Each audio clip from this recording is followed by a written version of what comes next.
పిల్లల అల్లరి సంఘానికి, ఇంటికి అందం. ఐఎమ్ ఎంజాయింగ్ దిస్ అల్లరి. పిల్లలను విసుక్కోవటం ఏంటో నాకు అర్థం కాదు. అల్లరి వాళ్ళు చేయకపోతే 70 ఏళ్ళు వచ్చి నేను చేస్తానా?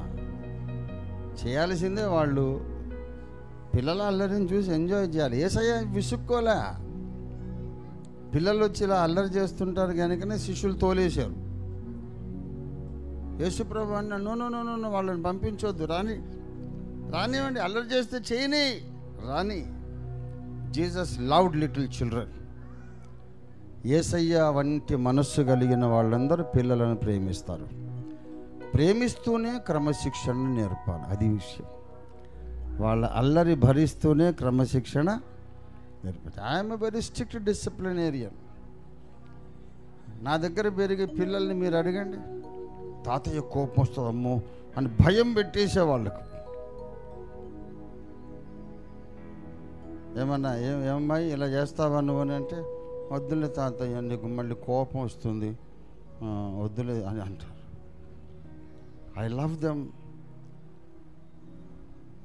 Immensely. At the same time I implanted fear in them. తాతయ్య కోపం వస్తుంది. మా అమ్మ లైన్ అది. మా అమ్మ అంటే మాకు పిచ్చి ప్రేమ, ఆమెకు మేమంటే పిచ్చి ప్రేమ. ఏదన్నా చెడ్డ పని చేయాలంటే ఎప్పుడు కూడా భయం నాకు. ఆమె చచ్చిపోయింది ఎప్పుడో. అమ్మో అమ్మకి ఇష్టం లేదు కదా అనిపిస్తుంది. ఆమె ఇప్పుడు లేదు. 71 డిసెంబర్లో చనిపోయింది. 71 డిసెంబర్. అమ్మో నాన్నకి ఇష్టం లేదు అనిపిస్తుంది. పిల్లలను ప్రేమించాలి, ప్రేమతోనే భయం నేర్పించాలి. మంచిది. పిల్లలందరూ అటు ఇటు తిరుగుతూ ఉంటే నేను ఎప్పుడన్నా విసుక్కున్నా, నా దగ్గరకు వచ్చి ఇంకా ముద్దు పెట్టించుకొని పోతారు వాళ్ళు. ఒక విచిత్రమైన విషయం చెప్తా. సులక్షణ వాళ్ళ పాప గురించి చెప్పిందా? నేను ఎన్నిసార్లు చెప్పాను, వాళ్ళు సైజులో చిన్నగా ఉంటారు కానీ మైండ్ ఏం తక్కువ కాదు. ఇక్కడ మాత్రం పెద్దోళ్ళే, సైజే తక్కువ, మైండ్ ఏం తక్కువ కాదు. వాళ్ళ ఇంటికి వెళ్ళి నేను ప్రార్థన చేస్తున్నా. అంతసేపు ఆడుకుంటుంది, ఏదేదో చేస్తుంది ఆ అమ్మాయి, అద్వితీయ. నేను ప్రార్థన చేస్తున్నా చాలాసేపు, ఏదేదో విషయాలు. త్వరలోనే అజయ్కి ఒక సొంత గృహం ఇవ్వు ప్రభువా అని అనగానే ఆమేన్ అన్నది గట్టిగా. విచిత్రం అన్నమాట. సైజులో తక్కువ కానీ వాళ్ళకి విచక్షణ చాలా ఎక్కువ.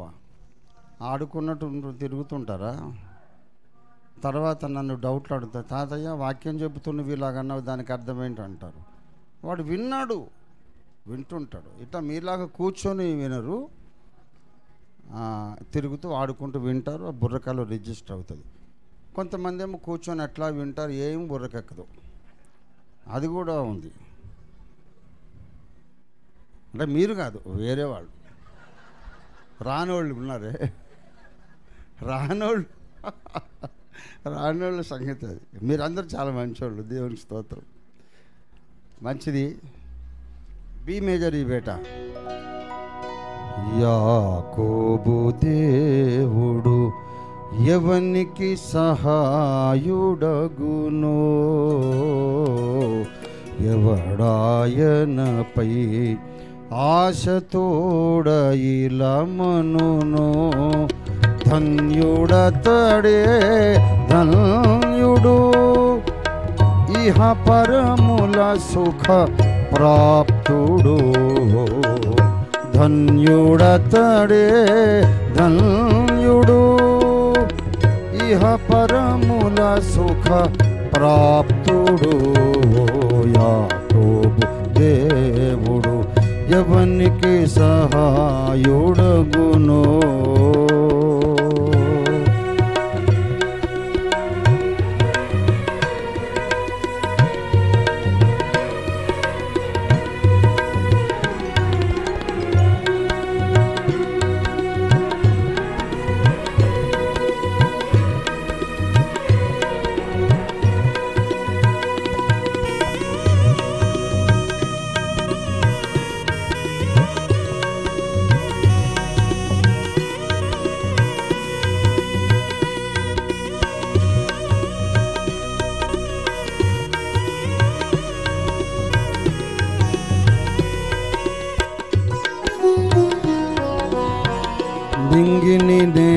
నేలను సంద్రమున్ వాటిలోన గల సర్వమున్ నింగిని నేలను సంద్రమున్ వాటిలోన గల సర్వమున్ సృజిల్చినయా దేవుడు తన మాటలను తప్పడు.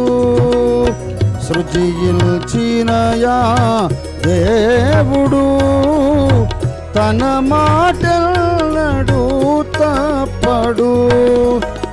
ఆయన కనికర ప్రాప్తుడు ఇలా ఎన్నడు లజ్జింపడు. ఆమేన్. ఆయన కనికర ప్రాప్తుడు ఇలా ఎన్నడు లజ్జింపడు. యాకోబు దేవుడు ఎవనికి సహాయుడగునో.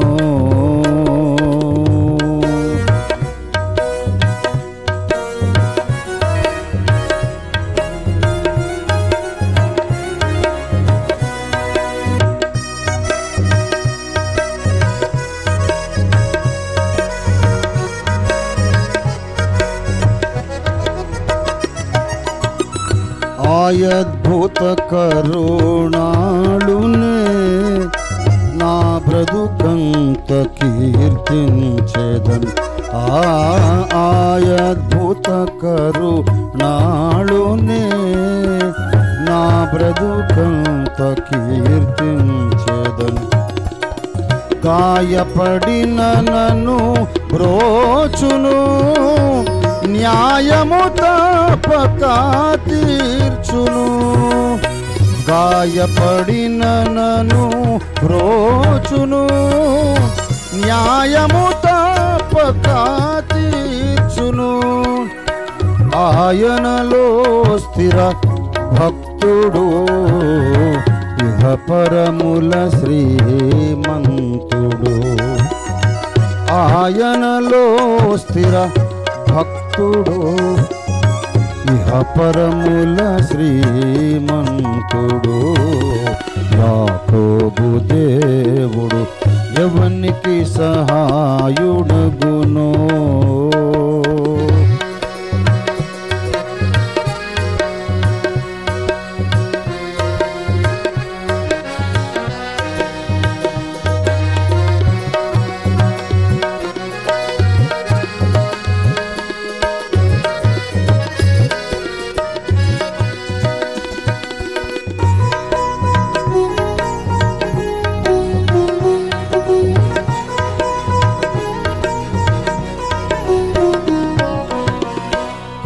నన్ను పైకెత్తును సంఖ్యలనన్నిటిని త్రుంచును.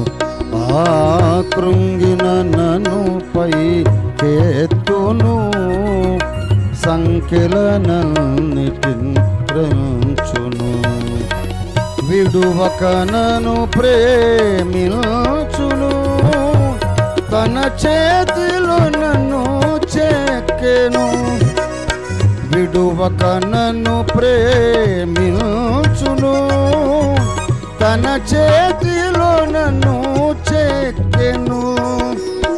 ఆయన కౌగిలి యందునా ఈ దీనుడు కడు ధన్యుడు. ఆమేన్.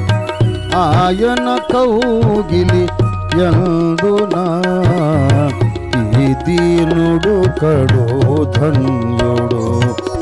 యాకోబు దేవుడు ఎవనికి సహాయుడగునో. ఎవడాయనపై ఆశతోడ ఇలమనునో అతడే ధన్యుడు ఇహ పరముల సుఖ ప్రాప్తుడు.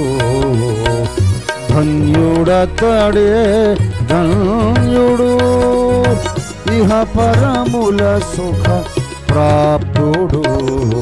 యాకోబు దేవుడు ఎవనికి సహాయుడగునో. స్తోత్రం. హల్లెలూయా.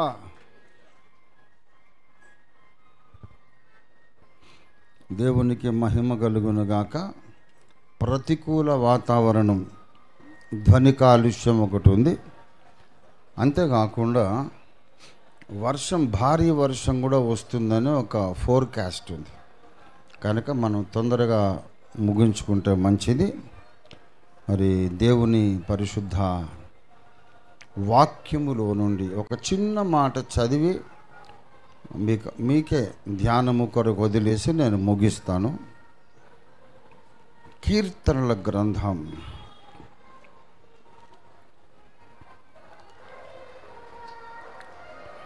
5వ కీర్తన 8వ వచనం.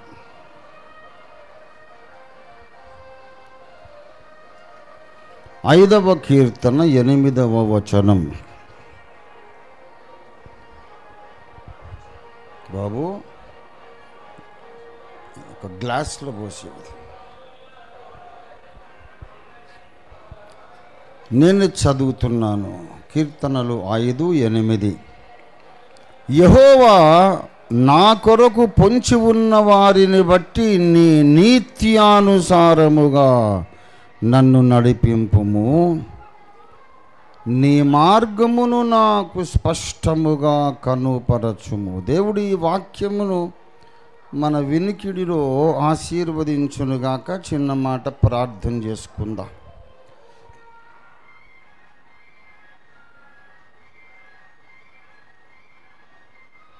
ప్రేమ కలిగిన మా మహాపరిశుద్ధ తండ్రి, సకల చీకటి శక్తులను యేసునామములో మీరు మాకు అనుగ్రహించిన అధికారము చొప్పున యేసుక్రీస్తుని అనంత శక్తియుత దైవనామమున తండ్రి కుమార పరిశుద్ధాత్మ త్రియేకదేవుని ఏకనామమైన యేసునామమున సంపూర్ణాధికారముతో విశ్వాసముతో గద్దించి బంధించి ఇక్కడికి ఆమడ దూరము వెళ్ళగొట్టి పారద్రోలి బంధించి పాతాళలోకానికి విసరికొట్టి త్రొక్కి సమాధి చేస్తున్నాం తండ్రి. నీ ప్రజలతో మాట్లాడండి, నాతో మాతో అందరితోనూ మాట్లాడండి, గొప్ప కార్యము చేయండి. యేసునామంలో స్తుతించి ప్రార్థిస్తున్నాము తండ్రి. ఆమేన్, ఆమేన్, ఆమేన్.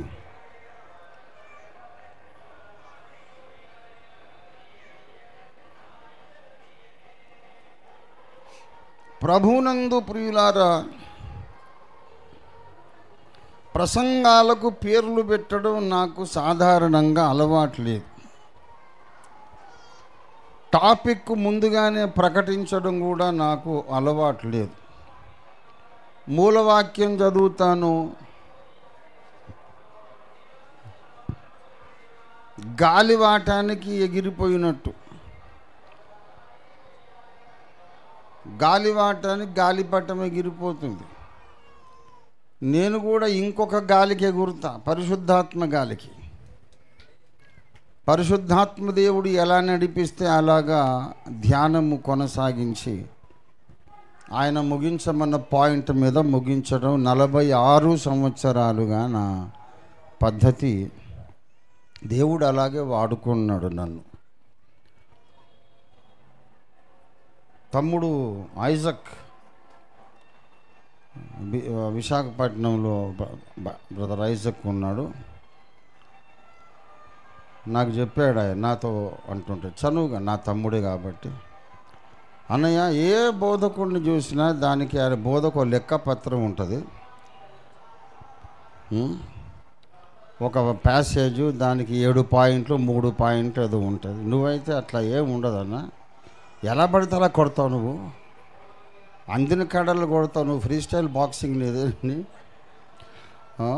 అనే అంటూ ఉంటాడు. మొన్న ఒకసారి వచ్చి మన మధ్య కూడా వాక్యం చెప్పాడు. తను ఈజ్ ఏ థియోలాజికల్ గ్రాడ్యుయేట్. నేను చాలామందిని చూశాను, కానీ నీకు ఏం లెక్కపత్రం ఏముండదు. ఎక్కడ పడితే అక్కడ గుద్దటమే, ఎదుటి బేహోష్ అయిందాక అని. బాక్సింగ్, ఫ్రీ స్టైల్ బాక్సింగ్ ఏముంటుంది, దానికి రూల్ ఉండదు, పాడు ఉండదు. అలాగా నేను మూలవాక్యం చదవడం, దేవునికి అప్పగించుకోవడం, ఆయన నడిపించిన ప్రకారం పోయి ఎక్కడో కడ ల్యాండ్ కావడం, అద్భుతంగా మూలవాక్యానికి రిలేటెడ్గానే ల్యాండ్ కావడం, అలా 46 ఇయర్స్గా దేవుడు నడిపించాడు. నా ప్రసంగాలు బాగులేవని ఇప్పటిదాకైతే ఎవరు అనలేదు. మరీ బాగానే ఉన్నాయి కానీ మరీ మేము భరించలేనంత బాగున్నాయని అన్నోళ్ళు ఉన్నారు. దే ఆర్ టూ లాంగ్, చాలా పొడుగు మీ ప్రసంగాలు. మా సొంత బావగారే అనేవారు, సత్యరంజన్ గారు, ఏంట్రా నీ ప్రసంగాలు ఇంటర్నెట్లో ఉంటాయి, కూర్చొని చూద్దామంటే ఒక్కొక్క ప్రసంగం 3 గంటలు ఉంది. ఏంట్రా మేము అన్ని పనులు మానుకొని కూర్చోవాలి, నీ బోధ వినాలి మేము 3 గంటలు. మా పెద్ద పెద్ద చర్చిల్లోకి పోతేనే 20 minutes మెసేజ్ ఉంటుంది, తక్కువ మాట్లాడలేవు అనేవారు. ఆయన సిరంపూర్ బైబిల్ సెమినరీ రిజిస్ట్రార్గా 35 years చేశారు. ఏమో బావగారు, మరి నాకు అంతకన్నా తక్కువ చేసేంత మెచ్యూరిటీ లేదు, ఏదో వచ్చి రాని బోధనుకో అని అన్న. చాలాసార్లు ట్రై చేశారట. ఇక ఉపోద్ఘాతం అయ్యేసరికి బేహోష్ అయిపోయాడు ఆయన. వీడు ఇంకా టాపిక్ రావట్లేదు అని చెప్పి వదిలేశారు. మరి ఏం చేద్దాం, అంత జ్ఞానిని కాదు. కొంతమంది మహాబోధకులు, మహానుభావులు షార్ట్ మెసేజ్ చెప్తారు. నాకు అట్లా రాలేదు. ఇవాళ నేను ప్రకటించేస్తున్నా title of the message and the topic of the message. ఎందుకు నేను ప్రకటిస్తున్నానంటే, దేవుడే ప్రకటించమన్నాడు. నేను ప్రార్థన చేస్తూ 2 ప్రార్థనలు చేశా. నాకు చాలా బ్రెయిన్స్ ఉన్నాయి కదా, మీరందరూ వినే ప్రార్థన ఒకటి, ఇంకో సెక్షన్ ఇంకో ప్రార్థన ఒకటి చేస్తూ ఉంది. ఒక సెక్షన్ ఏమో ప్రభువా మాట్లాడు, మాతో అందరితో మాట్లాడు, సైతాను శక్తులను బంధించని చేస్తున్నా కదా. ఇంకో సెక్షను ప్రభువా ఈ పరిస్థితికి అనుకూలంగా లేదు, తొందరగా ముగించాలి, మరి ఏం చేయాలి, ఎలా చేయాలి అని కూడా అడుగుతూ ఉంది ఇంకో సెక్షన్ నా బ్రెయిన్లో. అక్కడి నుంచి వచ్చింది మెసేజ్ ఏంటంటే, నువ్వు బోధ చేయకు, ధ్యానాంశము వారికి అప్పగించేసి వాళ్ళతో నేను ఇంటికి వెళ్ళి నాకు మాట్లాడతా, ధ్యానాంశము వారికి ప్రకటించు, టాపిక్ యొక్క ప్రసంగం యొక్క నేమ్ ప్రకటించు, ఇంటికి వెళ్ళి ధ్యానించుకుంటారు, సమస్య తీరిపోతుంది అన్నాడు. అందుచేత నేను ప్రసంగం చేయకుండా మిమ్మల్ని వదిలేయడానికి ఇదే మార్గం. నేను ప్రసంగం చేయను, నేను ఒక name of the title of the message ప్రకటిస్తున్నా. అదేంటంటే దావీదు ప్రార్థనలు. దావీదు చేసిన ప్రార్థనలు. దేవునికి స్తోత్రం కలుగునుగాక. దేవుని బిడ్డలారా, దావీదు తన కీర్తనలలో ఎన్నో ప్రార్థనలు ఆయన చేశాడు. ఆయన చేసిన ప్రార్థనలు కీర్తనలలో ఎన్నో వ్రాయబడి ఉన్నాయి. దేవునికి స్తోత్రం. ఆ ప్రార్థనలు ఏమిటో ఇవాళ కొన్ని మనము చూద్దాం. ఓకే, దావీదు చేసిన ప్రార్థన, మనము కూడా చేయవలసిన ప్రార్థనలు. దావీదు చేసిన ప్రార్థనలలో అతి ప్రాముఖ్యమైన ప్రార్థన ఒకటి మనం చూద్దాము. 143వ కీర్తన 10వ వచనం. నీవే నా దేవుడవు, నీ చిత్తానుసారముగా ప్రవర్తించడానికి నాకు నేర్పించుము. ఎంత చక్కని ప్రార్థన. ప్రభువా, నా ఇష్టానుసారంగా బ్రతకడం కాదు, నాకు తోచినట్లు ప్రవర్తించడం కాదు, నీ చిత్తమును గ్రహించి అనుక్షణం ప్రతి అడుగు నీ చిత్తమును అనుసరించి నేను బ్రతకడానికి నాకు నేర్పించు. అదొక విద్య. మహోన్నతుని విద్యలో ఇదొక ముఖ్యమైనటువంటి సబ్జెక్ట్. ఎందుకంటే పౌలు భక్తుడు మనకు చెప్పాడు, ఎఫెసీ పత్రిక 5వ అధ్యాయము, ఎఫెసీ పత్రిక 5వ అధ్యాయం 15వ వచనంలో, దినములు చెడ్డవి గనుక సమయమును పోనీయక సద్వినియోగము చేసుకొనుచు అజ్ఞానుల వలె కాక జ్ఞానుల వలె నడుచుకొనున్నట్లు జాగ్రత్తగా చూచుకొనుడి. ఇందు నిమిత్తం అంటే ఎందు నిమిత్తం? జ్ఞానుల వలె మీరు నడుచుకొను నిమిత్తము మీరు అవివేకులుగా ఉండకుండా దేవుని చిత్తమేదో గ్రహించుకొనుడి. దేవుని చిత్తాన్ని గ్రహించగలిగితే మీరు జ్ఞానవంతులవుతారు. అప్పుడు ఏం చేస్తారు? మీ సమయాన్ని సద్వినియోగం చేసుకుంటారు. మీ సమయమును సద్వినియోగం చేసుకోవడం అంటే భూమి మీద దేవుడు మీకు అనుగ్రహించిన ఆయుష్కాలమును అర్థవంతముగా వాడుకొనుట. దేవునికి స్తోత్రం కలుగునుగాక. హల్లెలూయా. దేవుని చిత్తమును గూర్చిన జ్ఞానము మనకు రావాలి. ఇది దేవుని చిత్తం, మన పట్ల దేవుని చిత్తం. దేవునికి స్తోత్రం కలుగునుగాక.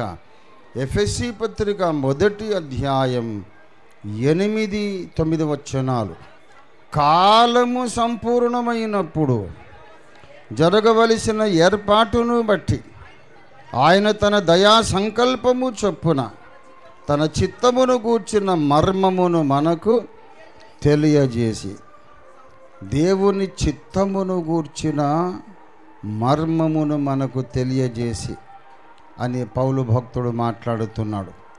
దేవుని చిత్తమును గూర్చిన జ్ఞానము మనం పొందాలి. దేవుని చిత్తమేమిటో గ్రహించుకోవాలి. దావీదంతటి మహా ప్రవక్త ప్రార్థన చేస్తున్నాడు, నీ చిత్తానుసారంగా ప్రవర్తించడానికి నాకు నేర్పించుము. తర్వాత ఇంకా కొన్ని ప్రార్థనలు ఆయన చేశాడు. ఇక మీరు ఇంటికి వెళ్ళి ధ్యానము చేసుకోండి. దావీదు చేసినటువంటి ప్రార్థనలు. 119వ కీర్తన 56వ వచనం, నీ ఉపదేశమును అనుసరించి నడుచుకొనుచున్నాను, ఇదే నాకు వరముగా. అంటే అడిగాడన్నమాట. ఎక్కడడిగాడు? ఇదే 119వ కీర్తన 5వ వచనంలో అడిగాడు. ఆహా, నీ కట్టడలను గైకొనున్నట్లు నా ప్రవర్తన స్థిరపడి ఉండిన ఎడల ఎంత మేలు. అది అడగడం. నీ కట్టడల ప్రకారము నేను జీవించాలి అని ఆశిస్తేనట దేవుడు ఆ వరమును తనకు అనుగ్రహించారట. మనం కూడా ఈ ప్రార్థన చేయాలి. దేవా, నీ వాక్య ప్రకారము ప్రవర్తించే జ్ఞానం నాకు దయచేయి. ఉపదేశం చెయ్యడమే కాదు, దాని ప్రకారం నడిచే వరము నాకు దయచేయి. నీ చిత్తమును గ్రహించే వరం నాకు దయచేయి. అలాగే ఇంకొక ప్రార్థన 37వ వచనంలో చేశాడు. 119:37లో, వ్యర్థమైన వాటిని చూడకుండా నా కన్నులు. చాలామంది విశ్వాసులు దేవుని కొరకు ఎంతో గొప్ప కార్యాలు చేయాలి అని ఆశించి అనవసరమైన వాటి మీద దృష్టి పెట్టి పడిపోయారు, పాడైపోయారు, భ్రష్టు పట్టిపోయారు, అడ్రస్ లేకుండా పోయారు. నీ జీవితంలో జరగడానికి అవకాశం ఉన్న గ్రేటెస్ట్ యాక్సిడెంట్ ఏంటంటే, నీకు సంబంధం లేని దాని మీదకి నీ మైండ్ వెళ్ళిపోవడం, నీకు సంబంధం లేని విషయాల గురించి నువ్వు మాట్లాడడం. నీకు సంబంధం లేని వాటిని గురించి నువ్వు జడ్జిమెంట్ చేయడం, ఎప్పుడైతే అది జరుగుతుందో నీవు రక్షణ ప్రణాళిక నుండి, దేవుని ప్రణాళిక నుండి తొలగిపోతావు. లూసిఫర్ పడిపోవడం మొదలుకొని, కోరహు దాతాన అబీరాములు పడిపోవడం మొదలుకొని, ఇస్కరియోతు యూదా భ్రష్టుడైపోవడం వరకు అందరిది ఇదే వరస. తమకు సంబంధం లేని సంగతుల మీద దృష్టి పెట్టారు, సర్వనాశనం అయిపోయారు. గనక నువ్వు ప్రార్థన చేయాలి, నేను ప్రార్థన చేయాలి. ప్రభువా, నీవు నా పట్ల కలిగి ఉన్న ప్రణాళిక కొరకు ఏ విషయాలు అవసరమో దాన్నే నేను చూడాలి, మిగతావేవి నేను చూడనక్కర్లేదు, నాకు అవసరం లేదు అని మనం దేవునికి ప్రార్థన చేయాలి. ఓసారి ఒక సంఘానికి ఒక అబ్బాయి, ఒక యవ్వనస్తుడు కొత్తగా వెళ్ళాడట. వెళ్ళి పాస్టర్ గారిని ఆరాధన తర్వాత వెళ్ళి కలిసి అన్నాడు, ఏం సంఘం అండి మీ సంఘం? ఏం సంఘం మీ సంఘం? ఒక్కళ్ళకి కాన్సన్ట్రేషన్ లేదు, మీరు ఏం చెబుతున్నారో ఎవడు వింటలేదు. ఒక అమ్మాయిని చూశాను అక్కడ, ఆమె ఏదో ఇట్లా మొబైల్ చూసుకుంటా ఉంది. ఇంకొక అబ్బాయిని చూశాను, వాడు ఏంటో మేకలాగా నములుతూ ఉన్నాడు. ఒకడేమో చుట్టూ దిక్కులు చూస్తున్నాడు. ఒక్కరు కూడా కాన్సన్ట్రేటెడ్గా వినలేదు. అంటే అవునా బాబు, వాళ్ళందరినీ మనం గద్దించి సరిచేద్దాము, డిసిప్లిన్ నేర్పిద్దాము, మంచిది. ఒక పని చేయి, నెక్స్ట్ సండే నువ్వు రా, నెక్స్ట్ సండే నువ్వు నాకు సహాయం చేయాలి, ఎవరెవరో వాళ్ళు ఐడెంటిఫై చేయడానికి సహాయం చేయాలంటే మంచిది, నేను హెల్ప్ చేస్తానని నెక్స్ట్ సండే వచ్చాడు. నెక్స్ట్ సండే పాస్టర్ గారు ఏం చేశారంటే, ఒక గ్లాసులో, ఇట్లాంటి గ్లాసులో అంచు దాకా నీళ్లు నింపి, ఆరాధన అయినంతసేపు నువ్వు ఈ ఆరాధన బృందం చుట్టూ తిరుగుతూ ఉండు, ఒక్క చుక్క నేల మీద పడవద్దు. ఒక్క చుక్క నీళ్లు నేల మీద పడకుండా జాగ్రత్తగా ఈ సంఘము చుట్టూ, సంఘ సమాజము చుట్టూ నువ్వు తిరుగుతూ ఉండు.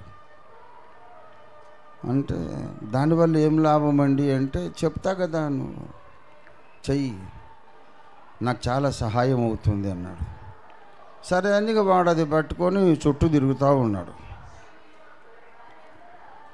ఆరాధన అయిన తర్వాత పిలిచాడంట, బాబు ఇప్పుడు చెప్పు, ఎవరెవరు మొబైల్ చూసుకున్నారు, ఎవరెవరు ఎక్కడెక్కడ ఏం చేస్తున్నారు, కొంచెం చెప్పు నాయన అంటే, అరే అది ఎక్కడ చూసే టైం ఉంది సార్, ఈ నీళ్ళు ఎక్కడ కింద పడతాయో నాన్న, ఇదే తాపత్రయం సరిపోయింది. అదేంటి, ఒక్కొక్కడు ఒక్కో రకంగా ప్రవర్తిస్తున్నాడు, ఎవరిని కనపడలేదా అంటే, వాళ్ళు ఎట్లా కనపడతారండి, నా చూపులన్నీ దీని మీద ఉన్నాయి. ఓహో, మరి పోయిన వారం ఎందుకు కనపడ్డారు? నువ్వు యేసు వైపు చూడడం మానేసి అందరినీ చూస్తున్నావు. అందుకు చిన్నప్పుడు మా పాస్టర్ టీకే థామస్ గారు, ప్రార్థన చేద్దాం అందరు కళ్ళు మూసుకోండి అని, ఐపీసీ పాస్టర్ గారు టీకే థామస్ గారు. అయితే ఒకసారి నేను గమనించాను, ఆయన కళ్ళు మూసుకోవట్లేదు, ఆయన కళ్ళు మూసుకోవట్లేదు. మా అమ్మని అడిగా, అమ్మ పాస్టర్ గారు కళ్ళు మూసుకోవట్లేదు, మరి పిల్లలు మాకేమో చెప్తారు మీరు కళ్ళు మూసుకోమని, ఆయన మూసుకోవాలి కదా అని అంటే, అరే పెద్దోళ్ళ సంగతులు నీకెందుకురా, నోరు మూసుకొని చెప్పిన పని చేయి. నేను ఆమె పెద్దరికం స్టైల్లో ఆమె గద్దించి పంపించి, మరి నేను ఊరుకోను కదా, నేను ఊరుకోను కదా.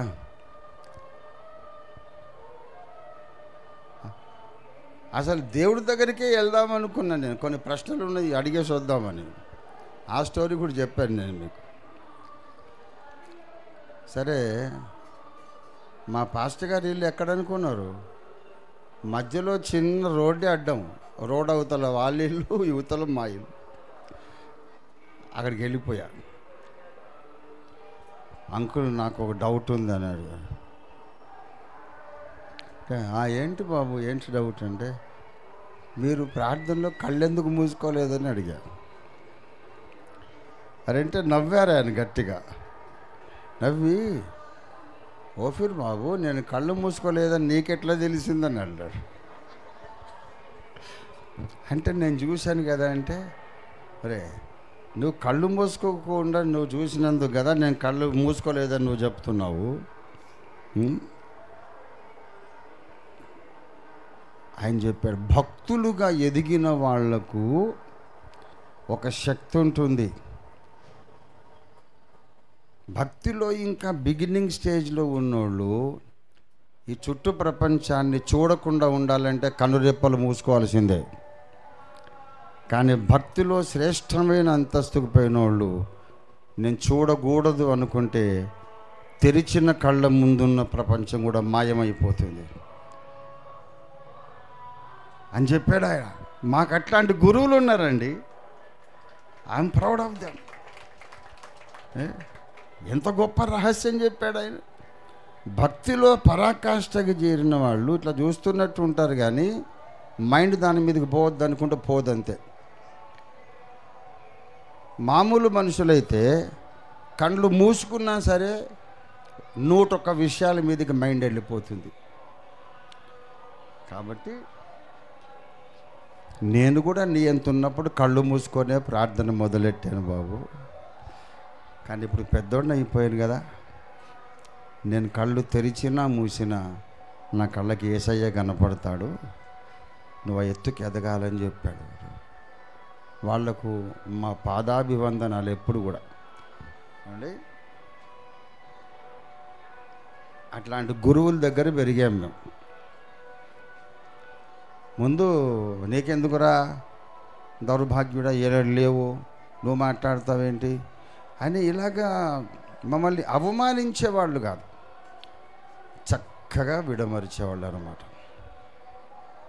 పరీక్షిస్తారు, వీడు నిజంగా జిజ్ఞాసతో అడుగుతున్నాడా లేకపోతే ఊరికి వెటకారమా చూసి నిజంగా జ్ఞాన దాహముతో అడిగిన వాళ్ళ దాహం తీరుస్తారు అన్నమాట. దేవునికి స్తోత్రం కలిగిన కాక హల్లెలూయా. కాబట్టి నా కన్నులు వ్యర్థమైనవి చూడకుండా తిప్పివేయవు. మనకు అవసరం లేని శబ్దాలు, ధ్వనులు ఎన్నెన్నో చుట్టూ ఉంటాయి, వాటిని మనం పట్టించుకోవద్దు. నేను చాలా రోజుల కిందట కడబూరలో ఒక ఆర్టికల్ రాశాను, గుర్తుందో లేదో. అది ఎవరైనా మీరు లొకేట్ చేయగలిగితే గుర్తుందా? ఒక బాబు యవనస్తుని దృష్టాంతంగా తీసుకొని నేను రాశాను. ఏంటంటే, ఉదయం లేచి ప్రార్థన చేయబోతున్నాడు, ప్రయత్నం చేస్తున్నాడు, కుక్కలు అరుస్తున్నాయి, కుక్కలు కొట్లాడుకుంటున్నాయి, మనుషులు కొట్లాడుకుంటున్నారు, వాహనాలు, లారీలు, ట్రక్కులు, బస్సులు రణగుణ ధ్వని. అబ్బబ్బబ్బబ్బబ్బా, నిశ్శబ్దం లేదు, అస్సలు సైలెన్స్ లేదు, నేను ప్రార్థన చేయలేకపోతున్నాను అని విసుక్కున్నాడు.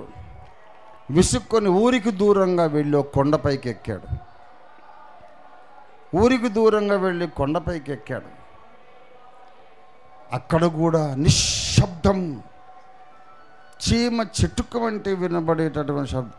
కానీ మైండ్ కాన్సన్ట్రేషన్ కుదరడం లేదు. గుర్తొచ్చిందా మీకు? యా, అది లొకేట్ చేస్తే అది పంపండి, అందరికీ గ్రూప్లో షేర్ చేద్దాం.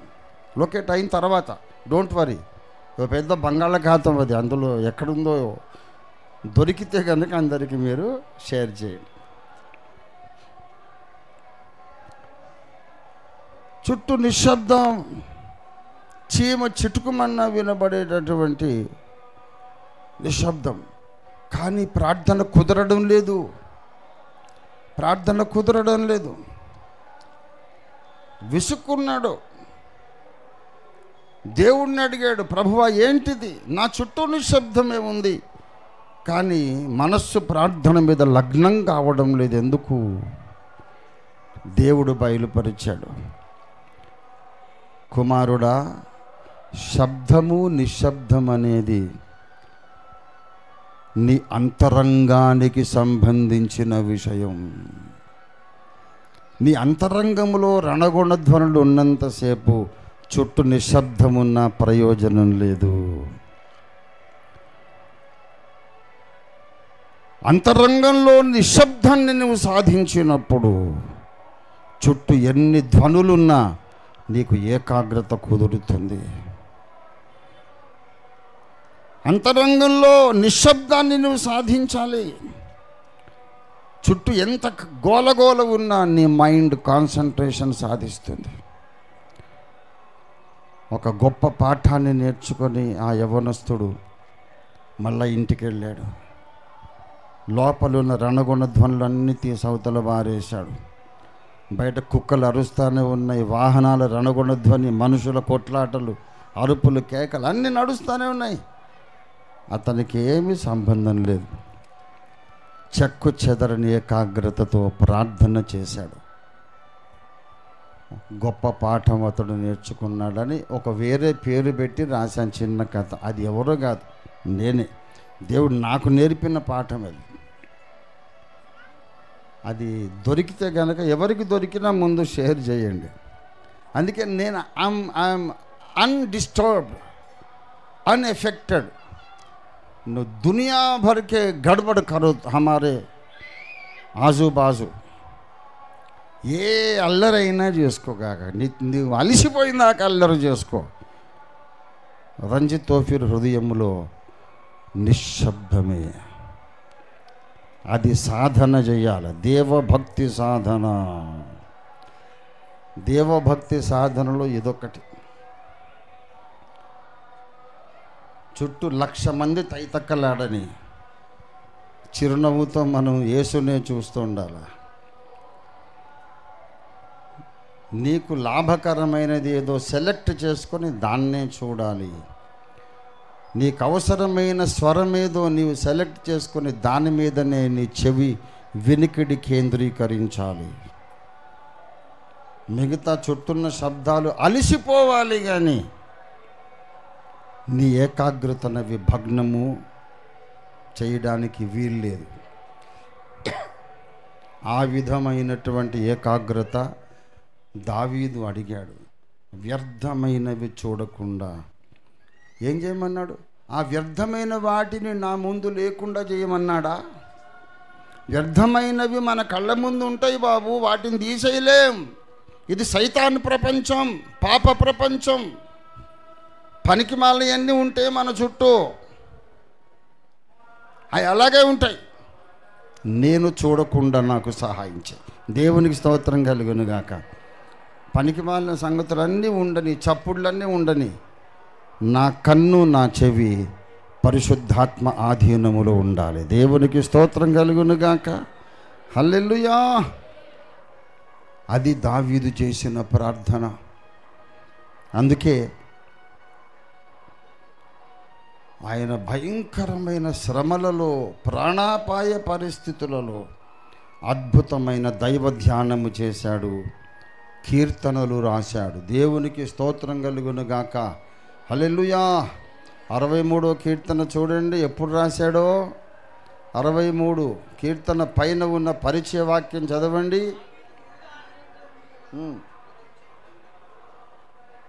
దావీదు యూదా అరణ్యములో ఉండగా రాసిన కీర్తన.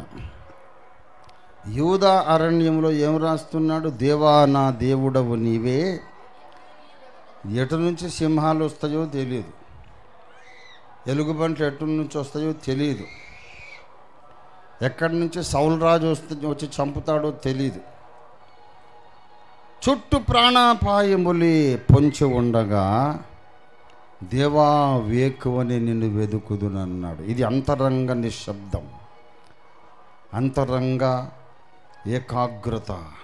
ప్రియులారా, అటువంటి ఏకాగ్రతను అడిగి దేవుని దగ్గర వరముగా పొందుకున్నాడు దావీదు భక్తుడు. అలాగే ఇక్కడ మన ఇంతకుముందు చదివినటువంటి మూలవాక్యము 5వ కీర్తనలో 8వ వచనంలో ఒక మాట అంటున్నాడు, నా కొరకు పొంచి ఉన్న వారిని బట్టి. కొంతమంది దావీదు చుట్టూరా ఏం చేస్తున్నారట? పొంచి ఉన్నారు. ఏమిటి, దేనికి పొంచి ఉన్నారు? ఇతను ఏదన్నా తప్పు చేస్తాడేమో నేరము మోపుదాం, ఇతడు ఏదైనా కాలు జారి తప్పు చేస్తాడేమో ఇతన్ని గూర్చి దుష్ప్రచారాలు చేద్దాం, ఇతన్ని పరువు తీసేద్దాం, ఇతన్ని అవమానించి ఎందుకు పనికి రాకుండా చేద్దాం అని పొంచి ఉన్నారట. అవకాశం కోసం పొంచి ఉన్నారు. కానీ దావీదు అంటున్నాడు, వాళ్ళు అట్లా పొంచి ఉన్న వాళ్ళు అలాగే ఉంటారు, కానీ వాళ్ళని ఏం చేయకు ప్రభు, వాళ్ళని కొట్టాలి తిట్టాలని కాదు, చంపాలని కాదు. కుక్కలు కుక్కల్లాగా అరుస్తూనే ఉంటాయి, నక్కలు నక్కల్లాగా పొంచి ఉంటాయి. ఇది ప్రకృతి, వాళ్ళు ఉంటారు, అలాగే ఉంటారు. నాకొక సహాయం చెయ్యి, నేను నడవవలసిన మార్గము స్పష్టంగా చూపించు. దేవునికి స్తోత్రం కలుగును గాక. క్రైస్తవ జీవితములో ఎలా నడవాలో, ఎలా మాట్లాడాలో, ఎలా ప్రార్థించాలో, ఒక విశ్వాసితో ఎంతవరకు సంబంధం స్నేహం పెట్టుకోవాలో, ఒక అవిశ్వాసితో ఎంతవరకు స్నేహం చేయాలో, ఎక్కడ ఒక గీటు గీయాలో తెలుసుకొని ఉండాలి. మనం దేవుని బిడ్డతో ఎంత క్లోజ్గా వెళ్ళొచ్చు, దేవుని బిడ్డ కాకపోతే వాడు ఎంత మంచివాడైనా ఎక్కడ ఆగిపోవాలి. ఒకవేళ నీవు స్నేహం చేస్తున్న వ్యక్తి ఆపోజిట్ సెక్స్ అయితే, నువ్వు స్త్రీవి అతడు పురుషుడు అనుకో, దేవుని బిడ్డ అయినా సరే నువ్వు ఒక గీటు గీయాల్సిందే. There must be a control, healthy distance, ఆరోగ్యకరమైన దూరం నువ్వు మెయింటైన్ చేయాలి. నువ్వు స్త్రీవైతే విశ్వాసి అయిన పురుషులతో కూడా ఆరోగ్యకరమైన డిస్టెన్స్ మెయింటైన్ చేయాలి. నువ్వు ఒక పురుషుడు అయితే విశ్వాసి అయిన స్త్రీ నుండి కూడా ఒక హెల్దీ డిస్టెన్స్ మెయింటైన్ చేయాలి. ఏముంది, అన్నదమ్ములు అక్క చెల్లెండ్రు కదా అని ఒకళ్ళ మీద ఉండకండి. That is wrong. దేవుని సంఘంలో పరిశుద్ధత ఉండాలి. అర్థమైందా? కూర్చో అక్కడ. దేవుని సంఘములో ఏముండాలి? పరిశుద్ధత ఉండాలి. అక్కే తమ్ముడే, మిమ్మల్ని ఏమంటే అనుమానించట్లేదు. అవును, అక్కయ్య తమ్ముడైతే మీద పడాలన్నా పోయి. ఒక విచిత్రం చెప్పనా, కొంతమంది సొంతగా నిజంగా తోడబుట్టిన వాళ్ళ మీద పడరు, కానీ ఒట్టొట్టిగా అన్నోళ్ళ మీద పోయి మీద పడతారు. నిజంగా అక్క మీద పోయి పడరు, ఆత్మీయ అక్క మీద పోయి పడతారు. అదేంటే ఆత్మీయ ప్రేమ అంట. అరే ఇదంతా దొంగ వేషం, ఇదంతా కూడా. No, that is not permitted in the church of God. Girls stay away from the male members of the church. ఇది పరిశుద్ధాత్మ దేవుని స్వరం. Boys and gentlemen, stay away from the female members of the church. అవసరమైనంత వరకే మాట ముచ్చట. ఏమన్నా తమ్ముడు బాగున్నావా అన్న, ప్రార్థన చేయన్నా, అంతకంటే ఎక్కువ నువ్వు మాట్లాడే అవసరం లేదు.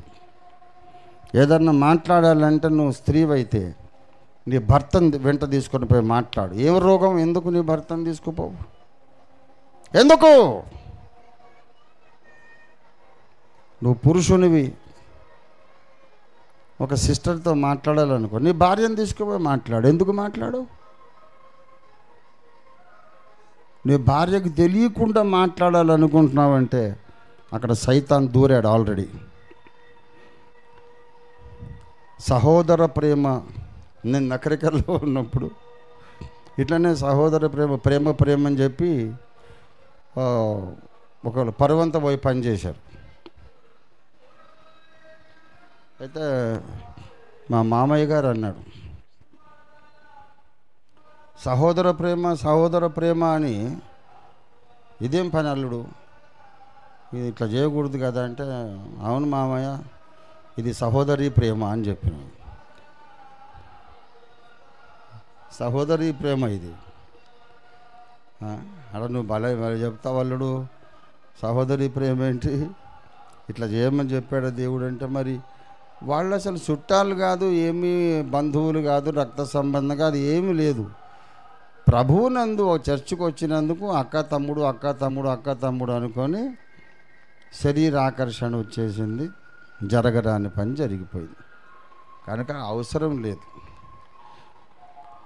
దయచేసి గమనించండి, క్రైస్తవ జీవితం ఎలా జీవించాలో అది స్పష్టముగా మనము చూడాలి. ఎంతవరకు ఇప్పుడు బైబిల్ చదవాలనా లేదా? మరి ప్రార్థన చేయాలా లేదా? ప్రార్థన ఎప్పుడు చేయాలి చెప్పండి. విసుగక నిత్యము ప్రార్థన, రైట్, ఒప్పుకున్నా. మరి వాక్యం ఎప్పుడు చదవాలి? యెహోవా ధర్మశాస్త్రమునందు ఆనందించుచు దివారాత్రము ధ్యానించాలి. ధర్మశాస్త్రమును ఎప్పుడెప్పుడు ధ్యానించాలి? దివారాత్రం. మరి ప్రార్థన ఎప్పుడు చేయాలా? అది కూడా దివారాత్రం. మరి స్నానం ఎప్పుడు చేయాలి? అన్నం ఎప్పుడు తినాలి? నశించే ఆత్మలకు సువార్త ఎప్పుడు చెప్పాలి? బైబిల్లో ఈ మాట ఉంది కనుక 24 hours అదే చేస్తాను, ఈ మాట ఉంది కనుక 24 గంటలు ఇదే చేస్తాను అన్న ప్రతి ఒక్కడు పోయి బావిలో పడతాడు. బైబిల్లో అన్నీ ఉంటాయి బాబు, అన్నిటినీ సమన్వయం చేసుకొని సమపాళ్లలో ఏది ఎప్పుడు చెయ్యాలో అన్ని ఆజ్ఞలను సమానంగా మనం పాటించాలంటే దేవుడు అనుగ్రహించే స్పష్టత కావాలి. దేవునికి స్తోత్రం కలుగును గాక. నేను నడవవలసిన మార్గము నాకు ఎలా చూపించు? స్పష్టముగా చూపించు. దేవునికి స్తోత్రం కలుగును గాక. హల్లెలూయా. కనుక ప్రియులారా, ఈ స్పష్టమైనటువంటి దర్శనం, క్రైస్తవ జీవితం ఎలా జీవించాలి, ఎంతవరకు డిస్టెన్స్ మెయింటైన్ చేయాలి, ఎవరితో ఎంత క్లోజ్గా ఉండొచ్చు, ఏ టైంలో టీవీని ఆఫ్ చేయాలి. ఒక పెద్ద భక్తుడు అన్నాడు, we have learned how to switch on the TV but we have not learned when to switch off the TV. టీవీని ఎలాగ ఆన్ చేయాలో నేర్చుకున్నామట, ఎప్పుడు ఆఫ్ చేయాలో ఇంకా నేర్చుకోలేదట. చాలా పెద్ద దైవజనుడు అన్నాడు ఈ మాట. We have to learn many things in life.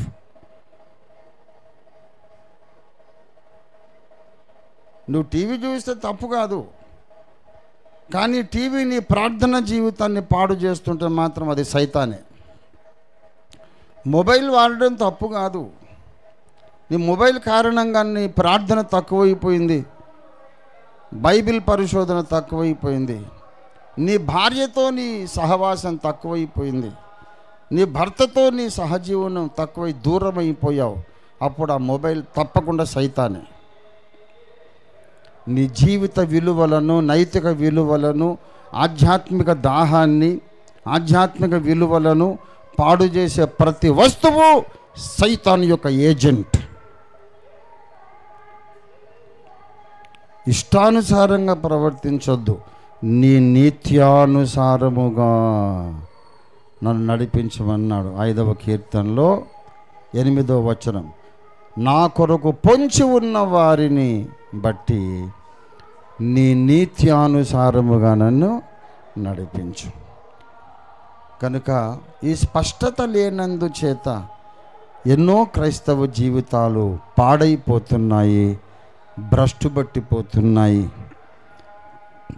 ఆరిపోయిన దివిటీలు పట్టుకొని కూర్చున్నారు.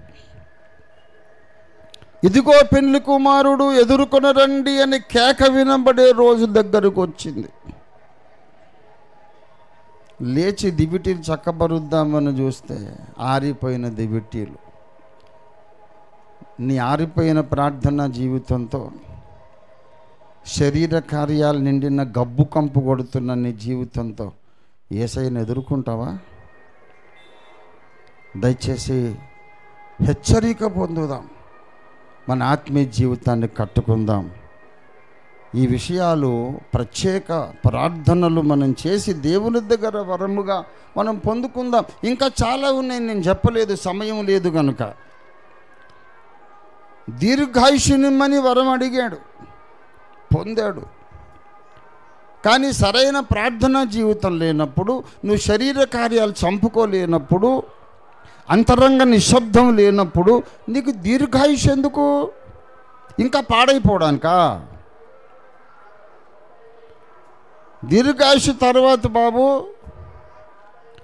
అంతరంగ నిశ్శబ్దను సాధించకపోతే, వ్యర్థమైన వాటిని వినను చూడను అనే ఆ స్థితప్రజ్ఞత, డిసిప్లిన్ నువ్వు సాధించకపోతే దీర్ఘాయుష్ వేస్ట్. పరదేశికి వెళ్ళిపోవడమే మంచిది. ఎవరితో ఎంత దూరం మెయింటైన్ చేయాలో, ఎవరితో ఎంత దగ్గరికి వెళ్ళాలో స్పష్టత నీకు లేకపోతే సంఘ సహవాసం వేస్ట్. పరదేశికి వెళ్ళిపోవడమే మంచిది. గనుక ప్రియులారా, దేవుణ్ణి అడుగుదాం, ప్రభువా ఎలా బ్రతకాలో, ఎలా నడవాలో, ఎలా ప్రేమించాలో, ఎవరిని ఎంత దూరం పెట్టాలో తెలివి నాకు దయచేయి తండ్రి. నేను పాడైపోకుండా, ఇంకొకరిని పాడు చేయకుండా నన్ను పరిశుద్ధపరచు. అనేకులు పరిశుద్ధపరచబడడానికి సాధనంగా నన్ను వాడుకోమని నేను ప్రార్థిస్తాను. మీరు ప్రార్థన చేయండి. రండి ప్రార్థన చేసుకుందాం. రండి ప్రార్థన చేసుకుందాం. This is the time to pray and rededicate hour cells to live a perfect and sanctified, holy, perfect Christian life. Oh radara bara sahundara diara darala bara sahuda bara dia karandara radara baras.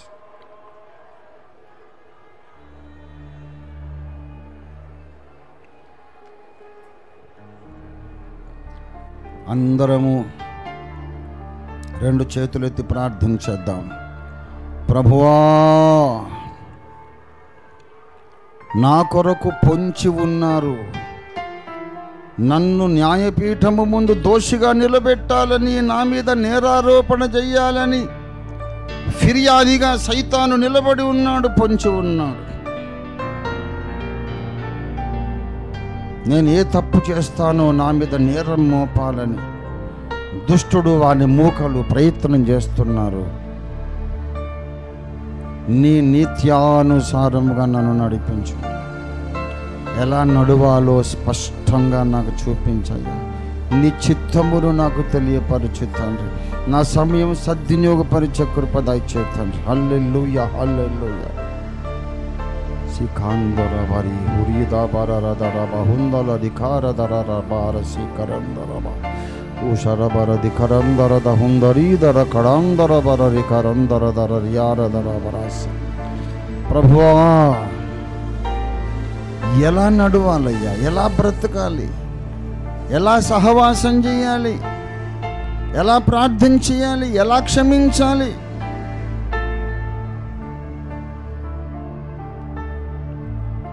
నాకు స్పష్టత లేదయ్యా, అర్థం కావడం లేదు. నాకు స్పష్టత దయచేయమని ప్రార్థన చేద్దాం. అందరూ రెండు చేతులు ఎత్తి ప్రార్థన చేద్దాం. హల్లెలూయా. రిఖరదర బర సందర రియాదర బరాసి కరూదర బర రికడందర దియా బరాసి కరందర బరాసి. హల్లెలూయా, హల్లెలూయా, హల్లెలూయా, హల్లెలూయా. దేవుని వాక్యోపదేశము, ధర్మోపదేశము, హెచ్చరిక వాక్యము నీకు అర్థమైనంత మేరకు ఏది ప్రార్థన చేయడం, దేని కొరకు అడగడం అవసరమని పరిశుద్ధాత్మ దేవుడు నడిపిస్తున్నాడు. దానికోసం నీవు అడుగు. ఒక్కొక్కరికి ఒక్కొక్క అక్కర ఉన్నది, అందరిది ఒకే స్థితి కాదు. ప్రభువుని అడుగుదాం. ప్రభువా, నాతో మాట్లాడు, నాతో మాట్లాడు, నాతో మాట్లాడు, నాకు స్పష్టత దయచేయి తండ్రి. ఎలా నడవాలయ్యా క్రైస్తవ జీవితం? ప్రభువా, నీకు వందనాలు, వందనాలు, వందనాలు. ఓ రాధారాబా హుందా బాబా రీధర ఖరందల రియాధరాబరాసి. హల్లెలూయా, హల్లెలూయా రి కందబరియా హోరలి ఖరుదరారబరాసి. హల్లెలూయా, హల్లెలూయా, హల్లెలూయా. ప్రభువా, నీకు వందనాలు, వందనాలు, వందనాలు తండ్రి, తండ్రి.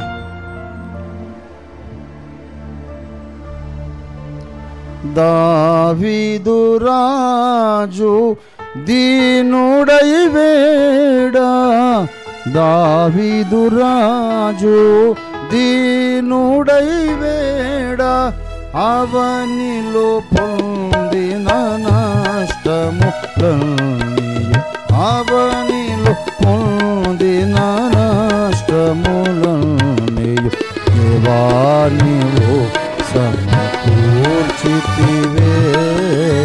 దేవా నీవు సమకూర్చితివే. కరుణించి తిరిగి సమకూర్చు ప్రభువా, కరుణించి తిరిగి సమకూర్చు ప్రభువా. క్షమాపణ నిన్ను వేడుచున్నాను, క్షమాపణ నిన్ను వేడుచు. పాపపు విషముతో నా పాత్ర నిండెను, పాపపు విషముతో నా పాత్ర నిండెను. ప్రభు యేసుండను పిండిని కలుపుమా, ప్రభు యేసుండను పిండిని కలుపుమా. పాప మరణములు తొలగించుమా, పాప మరణములు తొలగించుమా.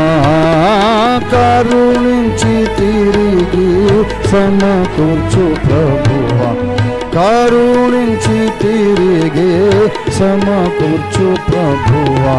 క్షమాపణ వేడుచున్నాను, క్షమాపణ. పసరు గొంగళి చీడా పురుగులు, పసరు గొంగళి చీడా పురుగులు నాశము చేసిన పంటను కోర్చుమా, చేసిన పంటను కోర్చుమా. యేసు ప్రభో నిన్ను వేడుచున్నాను, యేసు ప్రభో నిన్ను వేడుచున్నాను.